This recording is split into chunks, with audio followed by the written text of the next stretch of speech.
Gene Hackman memiliki terowongan rahasia di bawah kediamannya, dan apa yang diungkapkan oleh pengujian DNA di dalamnya merupakan kabar buruk yang sangat spesifik bagi dirinya sendiri.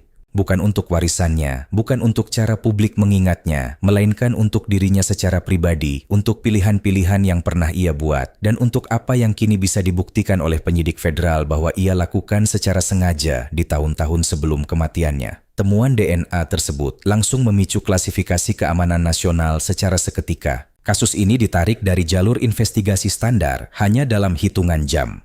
Dan ketika kamu memahami apa yang sesungguhnya dikonfirmasi oleh materi biologis di dalam terowongan itu tentang tindakan Hackman, bukan sekadar keberadaan terowongannya, melainkan apa yang ia ketahui, apa yang ia pilih, dan apa yang ia sembunyikan, kisah ini pun berhenti menjadi sebuah misteri. Ia berubah menjadi sebuah vonis. Kisah permukaan yang tidak pernah dipertanyakan siapapun. Ketika Gene Hackman meninggal di kediamannya senilai $4 juta di Santa Fe, New Mexico, penjelasan resmi yang beredar terasa seolah menulis dirinya sendiri. Ia berusia 95 tahun. Istrinya, Betsy Arakawa, telah lebih dahulu pergi. Seorang pria tua, terisolasi dalam duka, menarik diri dari dunia hingga tubuhnya menyerah. Penyebab kematian Betsy dikaitkan dengan infeksi virus yang parah. Sedangkan kematian Gene dicatat sebagai gagal jantung. Narasi itu terasa bersih, narasi itu terasa manusiawi, narasi itu ternyata keliru. Bagi kebanyakan pengamat, bahkan kehadiran langsung agen-agen federal di kediaman itu nyaris tidak menarik perhatian. Bukankah seorang pria sekaya dan sepublik Hackman memang membutuhkan kehati-hatian prosedural? Respons FBI diserap ke dalam logika protokol standar ketika estate bertrofil tinggi berpindah tangan tanpa peringatan. Pintu gerbang baja berat itu, sensor gerak yang mengelilingi seluruh properti, kamera termal yang terpasang pada interval terukur di sepanjang tembok perbatasan, semua itu dianggap sebagai eksentrisitas yang wajar dari seorang legenda Hollywood yang telah berdekade-dekade mengelola perhatian yang tidak diinginkan. Perjanjian kerahasiaan yang secara hukum diberlakukan kepada setiap orang yang pernah bekerja di sana, terasa masuk akal, privat, dan sepenuhnya dapat dimengerti. Dan justru itulah yang membuat penyamaran tersebut begitu efektif. Kediaman itu sendiri menjaga ilusinya dengan sempurna. Ia berdiri di balik tembok batu kokoh, terpisah sepenuhnya dari jaringan jalan utama kawasan itu. Bertahun-tahun isolasi yang disengaja telah membuat setiap tindakan defensif terasa normal. Saat Hackman benar-benar menarik diri dari kehidupan publik, kompleks itu sudah lebih menyerupai perimeter terkendali daripada tempat peristirahatan seorang selebriti. Tak seorang pun yang melintas di depannya pernah berpikir dua kali. Dan itu memang sepenuhnya dirancang demikian. Inilah titik di mana segalanya berhenti bisa dijelaskan. Ketika tim forensik federal pertama melangkah masuk melalui pintu depan, mereka tidak sedang memasuki jejak sebuah kematian yang tenang. Mereka sedang memasuki sebuah adegan yang telah dikelola secara sengaja. Dan begitu mereka menjalankan rekonstruksi lini masa perilaku yang sesungguhnya, yang dibangun ulang dari data server keamanan, setiap asumsi bersih yang mereka bawa serta mulai runtuh satu persatu. Betsy Arakawa meninggal 7 hari penuh sebelum Gene Hackman. 7 hari di mana seluruh sistem telekomunikasi kediaman itu mencatat 0 panggilan keluar. Tidak ada layanan darurat, tidak ada keluarga, tidak ada kontak medis dalam bentuk apapun. Selama 7 hari, seorang pria berusia 95 tahun dengan penyakit jantung yang terdokumentasi duduk sendirian di dalam sebuah kompleks tertutup bersama jasad istrinya dan tidak sekalipun meraih telepon. Para penyidik menarik data server keamanan pusat dari lantai dasar. Apa yang mereka temukan bukanlah catatan seorang pria yang kacau akibat duka yang membelukar. Perabotan kamar tidur telah diseret dari posisi aslinya. Brankas-brankas pribadi telah dipaksa terbuka. Dan tepat pada hari Betsy meninggal, Gene Hackman secara manual memasukkan kode untuk menonaktifkan setiap kamera pengawas internal di properti itu, sambil secara bersamaan mengunci alarm perimeter luar pada sensitivitas maksimum. Konfigurasi seperti itu bukan merupakan kepanikan. Itu adalah arsitektur, pembutaan yang disengaja terhadap satu sistem dan pelestarian yang diperhitungkan terhadap sistem lainnya.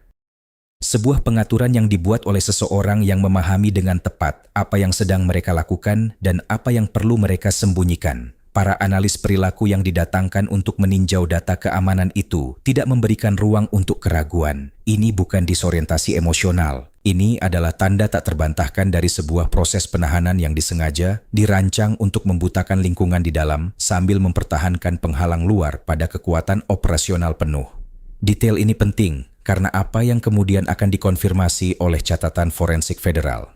Inilah bukti pertama bahwa apa yang terjadi di perkebunan itu bukan sesuatu yang pasif. Itu adalah sebuah pilihan. Gene Hackman membuat serangkaian keputusan yang disengaja dan penuh kesadaran untuk mempertahankan serta melindungi sesuatu di bawah properti tersebut. Analisis DNA dan bukti abrasi mikroforensik mengonfirmasi kenyataan fisik dari keputusan-keputusan itu. Itulah yang menjadikan ini sebagai kabar buruk khusus baginya. Bukti-bukti itu tidak menggambarkan seorang pria yang terjebak dalam keadaan di luar kendalinya.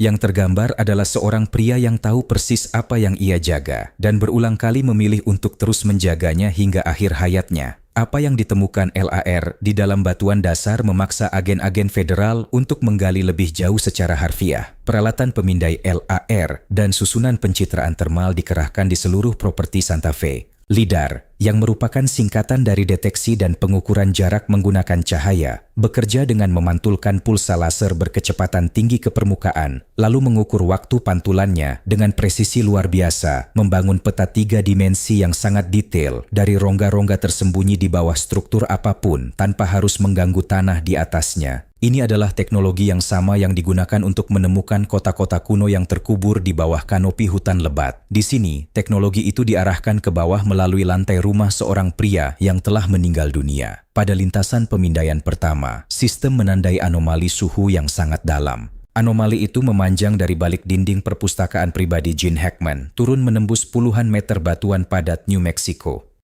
Para agen mencocokkan hasilnya dengan catatan perencanaan sipil di tingkat kabupaten. Apa yang mereka temukan, atau lebih tepatnya, apa yang gagal mereka temukan, mengonfirmasi bahwa anomali itu jauh lebih serius dari perkiraan awal. Struktur bawah tanah yang baru saja dipetakan oleh LIDAR dengan sempurna dalam detail 3 dimensi, itu sama sekali tidak tercantum dalam satupun catatan perencanaan sipil yang tersimpan di kabupaten. Struktur itu tidak pernah didaftarkan, tidak pernah diungkapkan. Secara resmi, ia tidak pernah ada. Pintu masuknya tersembunyi di balik sebuah rak buku. Detail itu saja sudah cukup untuk memancing keraguan, jika bukan karena mekanisme di baliknya yang begitu disengaja dan hampir brutal dalam fungsinya. Tidak ada pemindai biometrik, tidak ada sakelar elektronik, tidak ada sinyal nirkabel dalam bentuk apapun. Yang mengamankan lorong itu adalah sistem penguncian mekanis yang kompleks, tertanam langsung ke dalam kayu dan baja, sebuah urutan tindakan fisik yang harus dilakukan seluruhnya dengan tangan, memerlukan tenaga yang cukup besar untuk melepas baut baja padat yang tertanam di rangka pintu. Filosofi desainnya sangat spesifik dan penuh kesengajaan.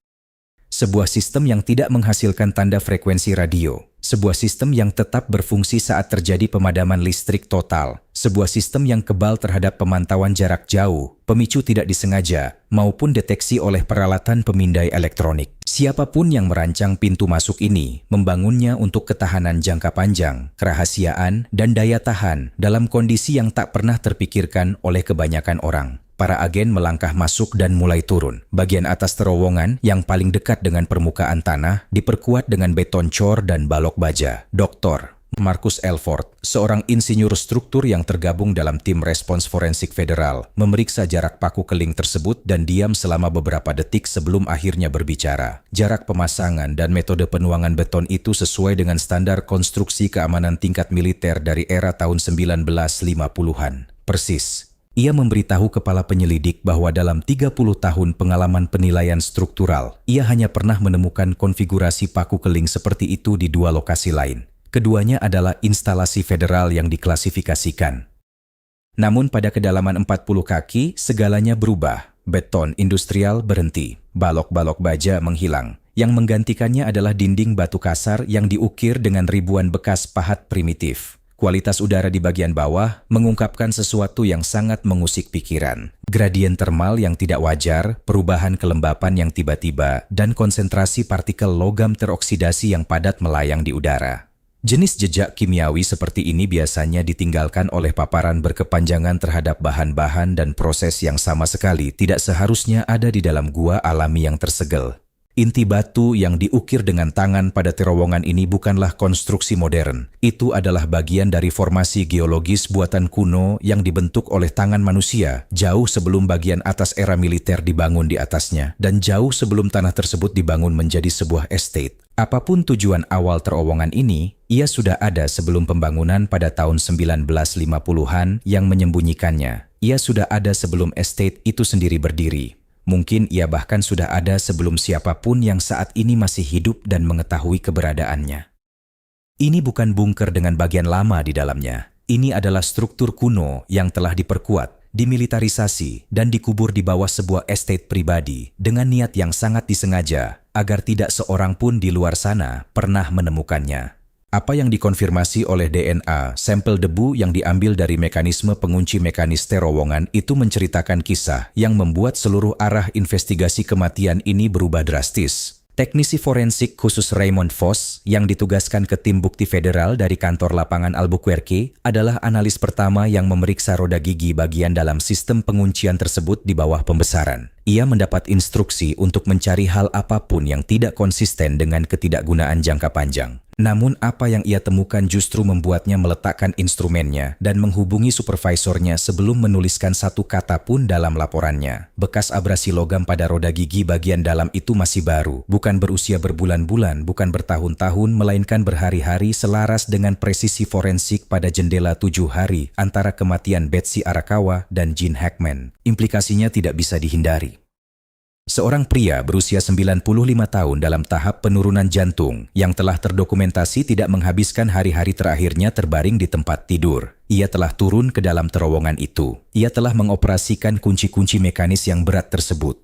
Ia telah masuk ke dalam kegelapan bawah tanah yang dingin di suatu titik selama 7 hari terakhir itu, lalu kembali ke permukaan sebelum ambruk untuk terakhir kalinya. Namun justru analisis DNA yang diambil dari material organik yang dikumpulkan lebih jauh di dalam terowongan, itulah yang sepenuhnya mengubah sifat investigasi ini dan menghasilkan temuan yang segera diklasifikasikan oleh otoritas federal. Apa yang diungkap oleh pengujian DNA bukanlah bukti hunian biasa atau sekadar penyimpanan jangka panjang sederhana. Material genetik yang ditemukan dari bagian terdalam ruang bawah tanah tersebut mengindikasikan paparan terhadap kondisi biologis yang seharusnya tidak ada di ruang bawah tanah terisolasi di bawah sebuah estate pribadi di Santa Fe. Klasifikasi spesifik dari apa yang teridentifikasi belum dirilis secara publik.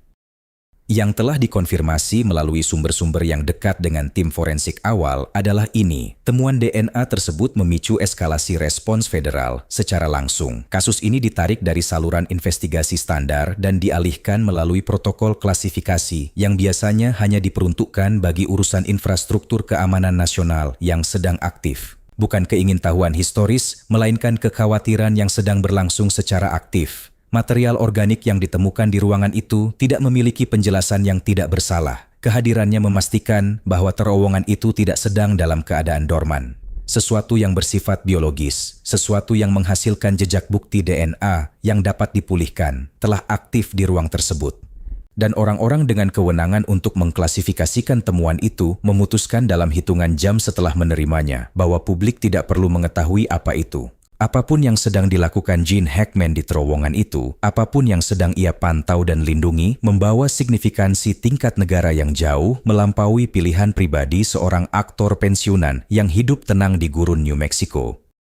Sebuah garis waktu yang tidak bisa dijelaskan begitu saja. Temuan DNA itu tidak berdiri sendiri. Mereka masuk tepat ke dalam garis waktu fisik yang sudah susah payah coba dirasionalisasikan oleh para penyelidik. Pertimbangkan apa yang telah ditetapkan oleh data keamanan sebelum hasil DNA itu tiba. Betsy Arakawa meninggal pada hari yang sama. Gene Hackman mematikan setiap kamera pengawas internal di dalam area kediaman itu, sementara alarm perimeter tetap dikunci pada tingkat maksimum. 7 hari berlalu tanpa ada satupun kontak yang dilakukan ke dunia luar. Analisis forensik mikro Raymond Foss terhadap sistem penguncian mekanis memastikan bahwa terowongan itu diakses dalam rentang waktu tersebut. Dan kini, analisis DNA terhadap material yang ditemukan di titik terdalam ruang bawah tanah itu mengonfirmasi adanya aktivitas biologis yang tidak sesuai dengan kondisi tidur panjang.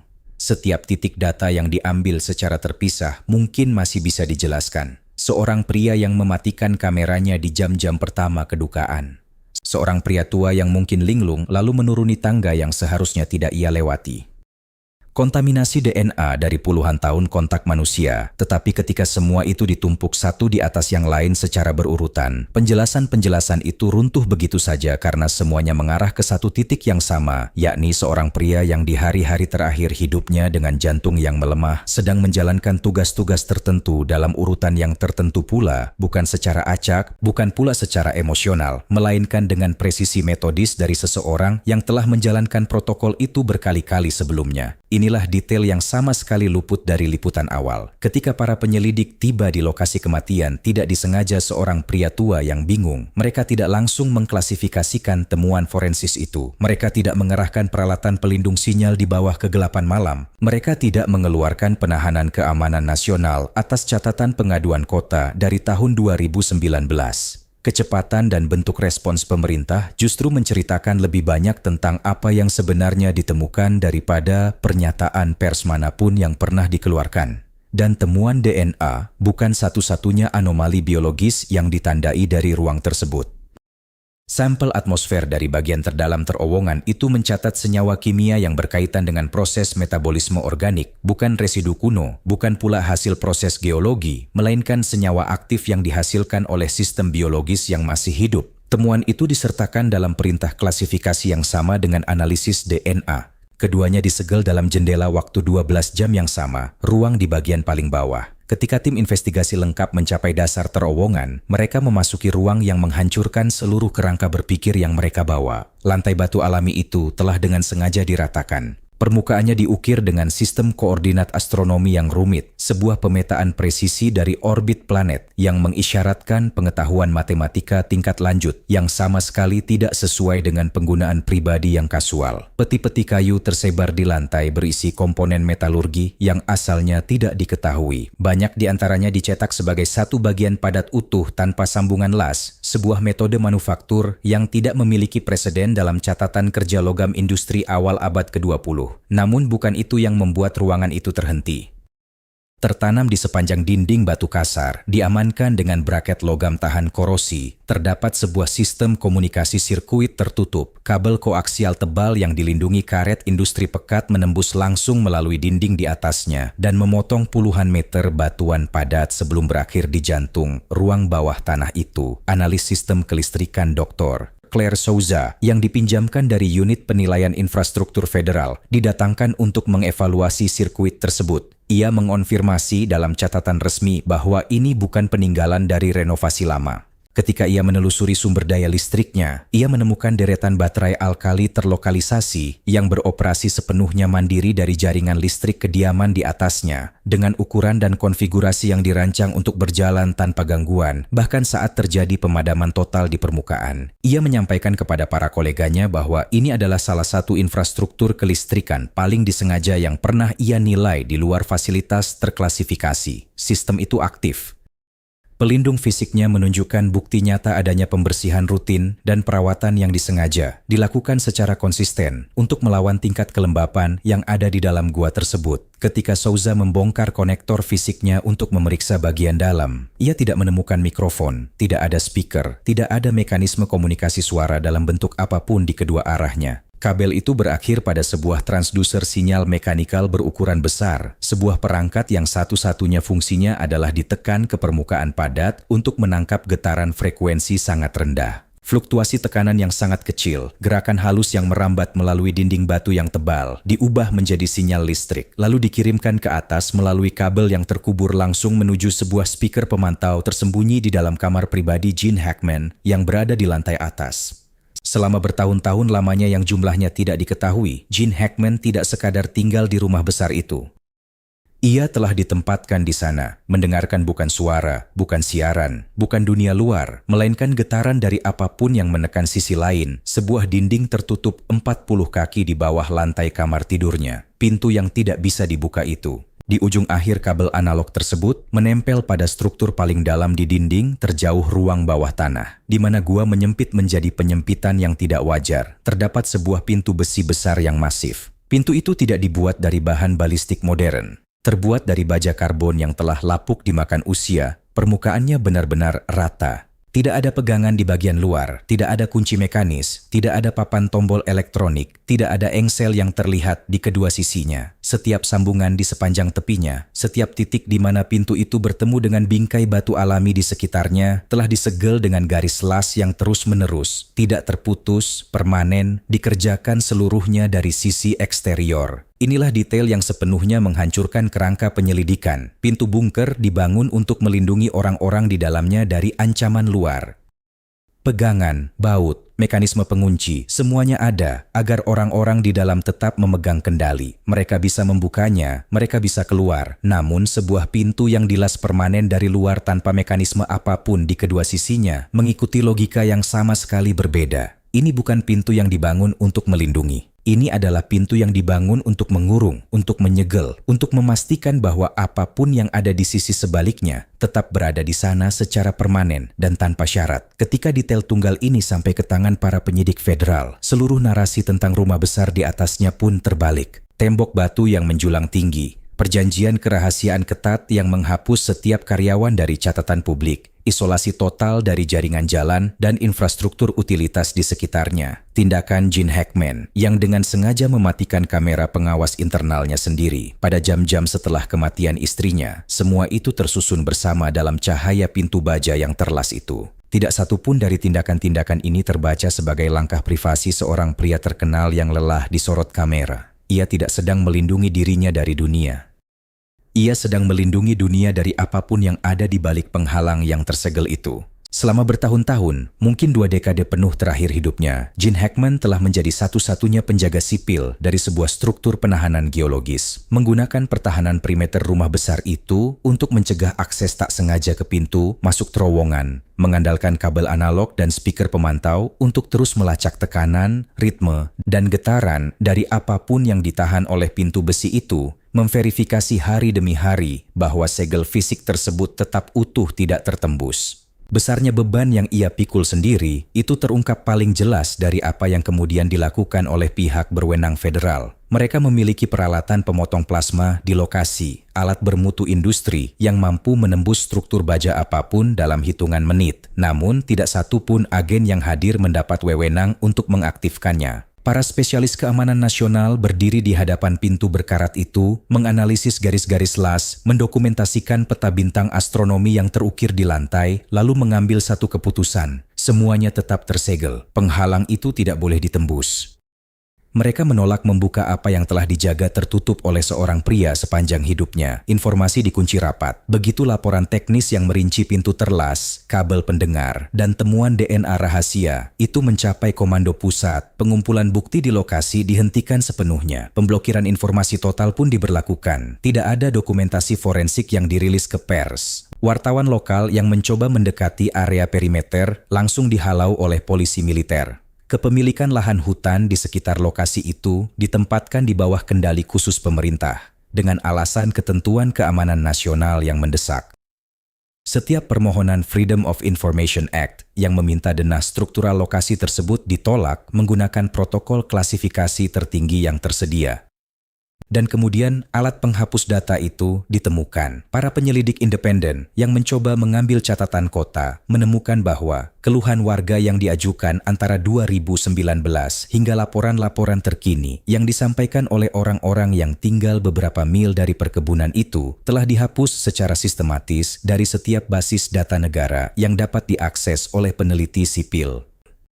Keluhan-keluhan tersebut menggambarkan getaran mekanis berfrekuensi rendah yang berulang, bersumber dari bawah tanah, dan terjadi secara teratur sekitar pukul 2 dini hari. Sensor seismik sipil sempat merekam gangguan-gangguan ini pada saat kejadian. Otoritas lokal telah menolaknya secara tertulis sebagai gangguan dari sistem perpipaan umum atau infrastruktur pemanas bawah tanah. Catatan-catatan itu kini tidak lagi ada dalam sistem negara manapun. Konvoi transportasi militer tak bertanda yang tiba di properti tersebut di bawah kegelapan malam pada hari-hari setelah ditemukannya perkebunan itu membawa teknologi pelindung sinyal. Pergerakannya sama sekali tidak menyerupai operasi penelitian arkeologi atau respons forensik federal standar. Itu adalah rotasi terkoordinasi dari sebuah aparatus manajemen risiko yang jelas sudah ada dalam satu bentuk tertentu sejak sangat lama. Sebuah aparatus yang telah mengetahui apa yang ada di bawah sana dan hanya menunggu momen yang tepat untuk kembali masuk. Bukti-bukti fisik yang dikumpulkan bersama mengarah pada sebuah kesimpulan yang sangat menggelisahkan.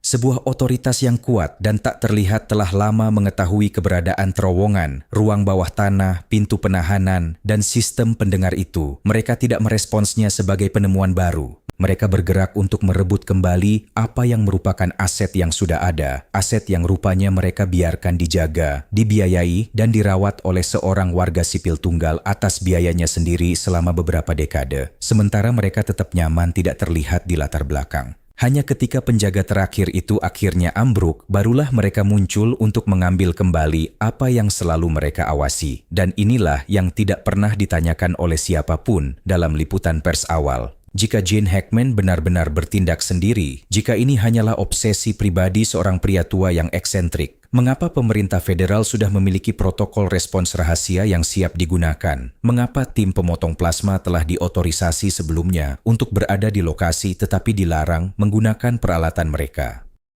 Mengapa penolakan Freedom of Information Act dikeluarkan dalam hitungan jam sejak permintaan pertama menggunakan tingkat klasifikasi yang membutuhkan persetujuan dari rantai izin keamanan nasional yang tidak bertindak dengan cepat dalam waktu singkat? Kecepatan respons itu tidak menggambarkan pemerintah yang menemukan sesuatu yang tak terduga. Itu menggambarkan pemerintah yang mengelola situasi yang sudah diketahui dan baru saja menjadi konsumsi publik. 7 hari terakhir, ketika bukti mikroforensik, data transmisi sinyal, temuan DNA yang diklasifikasikan, dan pintu yang dilas tersegel diperiksa secara bersamaan, keheningan Gene Hackman selama 7 hari setelah kematian Betsy berhenti bisa dijelaskan sebagai kesedihan, guncangan, atau keruntuhan psikologis. Itu adalah protokol keamanan yang dijalankan hingga batas absolutnya oleh seorang pria yang memahami dengan tepat apa yang akan menjadi taruhannya jika ia gagal. Begitu Betsy menghembuskan napas terakhirnya, jantung Hackman yang melemah dihadapkan pada perhitungan yang tak kenal ampun. Satu panggilan darurat saja sudah cukup untuk memicu reaksi berantai yang tak bisa dihentikan. Polisi lokal, petugas tanggap darurat, tim forensik, media, orang-orang yang tidak mengetahui protokol penahanan, yang tidak sadar akan keberadaan terowongan, yang tidak memahami apa yang tersegel 40 kaki di bawah lantai perpustakaan. Mereka akan melewati koridor-koridor itu. Mereka akan menggeledah setiap ruangan. Dan pada akhirnya, mereka pasti akan sampai ke rak buku itu. Rasa ingin tahu manusia biasa, bukan niat jahat, melainkan naluri para penyelidik yang sedang menjalankan tugasnya. Bisa saja mengganggu urutan penguncian mekanis itu, memutus jalur sinyal, atau menarik perhatian langsung ke pintu besi tersebut beserta apapun yang tersembunyi di baliknya. Ia membuat sebuah keputusan. Ia menonaktifkan kamera pengawas internal, memastikan tidak ada rekaman gerakan terakhirnya yang bisa ditemukan kembali. Ia menuruni anak tangga batu itu untuk terakhir kalinya. Ia mengoperasikan kunci-kunci mekanis yang berat, memverifikasi bahwa ruang penyimpanan itu masih tetap utuh. Ia kembali ke permukaan dan masuk ke dalam rumah yang sunyi dan tersegel itu dengan speaker pemantau di kamar pribadinya yang masih memancarkan ritme frekuensi rendah dari bebatuan jauh di bawah tanah. Ia duduk dan mendengarkan, hingga detak jantungnya sendiri akhirnya berhenti. Insiden di Santa Fe ditutup tanpa penjelasan publik apapun. Struktur rekayasa yang anomali, koordinat astronomi, temuan DNA yang dirahasiakan, rangkaian pemantau analog yang masih aktif. Tidak ada satu pun dari semua itu yang pernah akan diselesaikan melalui penyelidikan standar. Semuanya dikelola, dipindahkan, dan dikubur untuk kedua kalinya. Kali ini bukan di bawah bebatuan, melainkan di balik protokol klasifikasi. Kendali beralih dari tangan seorang warga sipil, lanjut usia yang gemetar ke dalam mesin pemerintahan yang senyap dan terkalkulasi. Sebuah aparat yang tampaknya tidak pernah benar-benar meninggalkan tempat ini sepenuhnya. Para agen mengundurkan diri. Sistem lidar dikemas dan dibawa pergi. Perkebunan itu lenyap dari catatan publik yang bisa diakses. Di bawah bebatuan itu, pintu besi yang sudah berkarat tetap berdiri, dengan lasan-lasannya yang tidak terputus. Dan jauh di bawah permukaan gurun Santa Fe, melampaui jangkauan persepsi biasa, getaran frekuensi rendah itu terus berdenyut dalam ritme mekanisnya, persis seperti saat Gene Hackman masih hidup untuk mendengarnya.